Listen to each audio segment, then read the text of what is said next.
بعض روایتوں میں آتا ہے کہ ولید بن مغیرہ بہت بڑا سردار تھا قریش کا،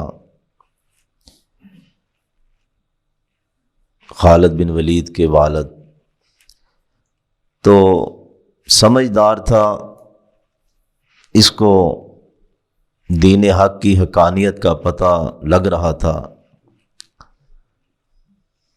تو ایمان کی طرف کہتے کچھ آیا تو اس کے ایک مشرک دوست نے کہا کہ رہنے دو، اگر عذاب ہوگا بھی قیامت کے دن تو تیرا بوجھ میں اٹھا لوں گا، بس تو مجھے اتنے پیسے دے دے، عذاب میں بھگت لوں گا۔ اور یہ اکثر اسی طرح تھا، پہلی بات سرداریاں چھوڑنا نہیں چاہتے تھے، بہکتا بندہ وہی ہے جس کے اندر ابھی اخلاص نہ ہو، کوڑ ہو، وہ جلدی پیچھے لگ جاتا ہے۔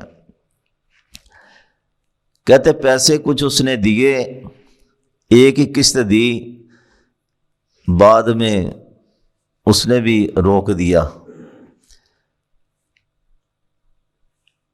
نام نہیں اللہ نے لیا۔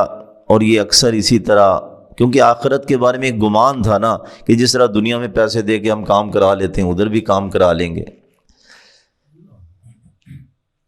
اور یہی گمان شرک اور مختلف نظریات وحی کے بغیر جتنے بھی ہیں وہ یہی ہے کہ گمان ہے کہ ہم ابراہیم علیہ السلام کی اولاد ہیں، ہم یعقوب علیہ السلام کی اولاد ہیں، تو اولاد ہونے کے ناطے اونچا نسب ہے، ادھر چھوٹ جائیں گے۔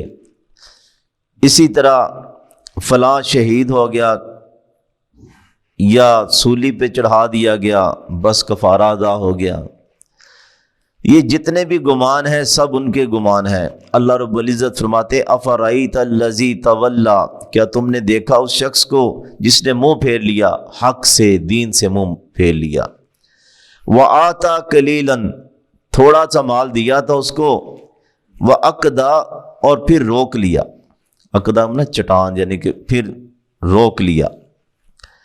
اعندہ علم الغیب، کیا اس کے پاس غیب کا علم تھا، آخرت میں یہ کچھ ہو جائے گا، کیا اسے یہ پتہ ہے اس مشرک دوست کو یا اس سردار کو؟ فہو یرا، اور وہ دیکھ رہے ہیں۔ ام لم ینبأ، کیا ان کو خبر نہیں ملی؟ چلو قرآن پہ یہ نہیں ایمان لاتے یا پہلی کتابوں کو ہی دیکھ لیں، کیا ان تک یہ خبر نہیں پہنچی؟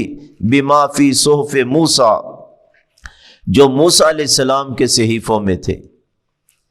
ایک تو تورات ان کو دی گئی، اور اس سے پہلے اللہ تعالیٰ نے ان کو صحائف بھی دیے، یا تورات کو ہی صحیفہ کہا گیا۔ وَإِبْرَاهِيمَ، اور ابراہیم علیہ السلام کو بھی اللہ نے صحیفہ دیا۔ ایک یہاں تذکرہ ہے اور ایک سورہ اعلیٰ کے اندر ہے۔ الذی وفا، جس نے وفا کا حق ادا کر دیا، ہر امتحان میں A+ گریڈ لیے ابراہیم علیہ السلام نے۔ بعض کہتے ہیں اہل علم، مولانا ثناء اللہ مرسری، وہ کہتے ہیں یہ الذی موسیٰ اور ابراہیم دونوں کی طرف ہے۔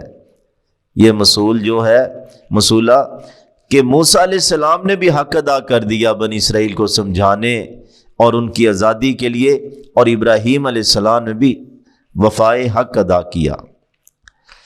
اور ان صحیفوں میں ہے کیا تھا؟ بہت ساری تعلیمات تھی، جو سلسلہ ڈسکس ہو رہا ہے اس کی طرف اشارہ کیا گیا۔ اللہ تزر وزرۃ وزر اخری، یہی ہر صحیفے میں تھا کہ کوئی بوجھ اٹھانے والا کسی دوسرے کا بوجھ نہیں اٹھائے گا۔ یہ نہیں کہ جرم کوئی کرے اور سزا کوئی بھگتے، یہ نہیں ہوگا۔ جس نے گناہ کیا ہے اسی پہ یعنی کہ سزا ہوگی، الا یہ کہ یہ بندہ اس گناہ میں شامل ہو۔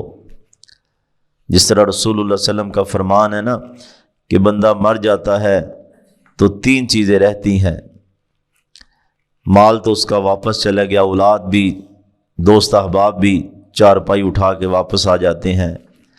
اب کیا ہے وہ علم جو اس نے لوگوں کو دیا، اگر اچھا علم دیا تو فائدہ ہے، مثلا کوئی کسی کو اچھی نصیحت کی کسی کی اولاد کی اچھی تربیت کر دی، اور اگر اس کو وہ ڈانس سکھا کے گیا، جادو ٹونے کا علم دے کے گیا، یہ بھی تو علم لوگ سکھا کے جاتے ہیں، تو یہ اس کے لیے بوجھ ہے۔